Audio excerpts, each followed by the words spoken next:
ఈ దినం Anakapalli Siddhartha social service and cultural association ఆధ్వర్యంలో అనకాపల్లి మణిహారం ప్రముఖ బౌద్ధ క్షేత్రం బొజ్జన్నకొండ వద్ద సుమారు 15.5 కోట్ల కేంద్ర రాష్ట్ర ప్రభుత్వ నిధులతో ఎంతో ప్రతిష్టాత్మకంగా గత 3 సంవత్సరాల క్రితం ఇక్కడ laser screen theatre, food court and lighting system, పచ్చదనం, పర్యావరణ, రోడ్లు ఇవన్నీ కలిసి ఎంతో అద్భుతంగా అభివృద్ధి చేయడం జరిగింది.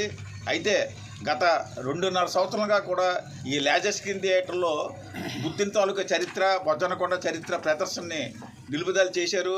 అది ఇక్కడికి వచ్చే పర్యాటకులకు అందుబాటులో లేకుండా ఉండడం, అలాగే ఇక్కడ వచ్చే పర్యాటకుల కోసం ఇక్కడ ఫుడ్ కోర్ట్ కూడా ఏర్పాటు చేశారు.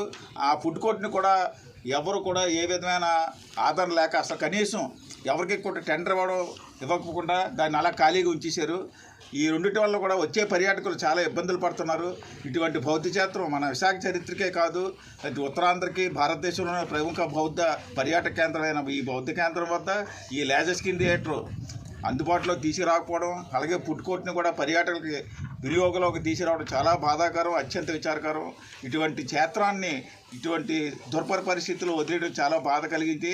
కాబట్టి మా అసోసియేషన్ తరపుని, అలాగే విశాఖ బౌద్ధ సంఘాల తరపుని కూడా ఇక్కడ మేము ప్లే కార్డ్ ప్రదర్శన చేస్తూ ఇక్కడ నిరసన ప్రదర్శన చేస్తున్నాం.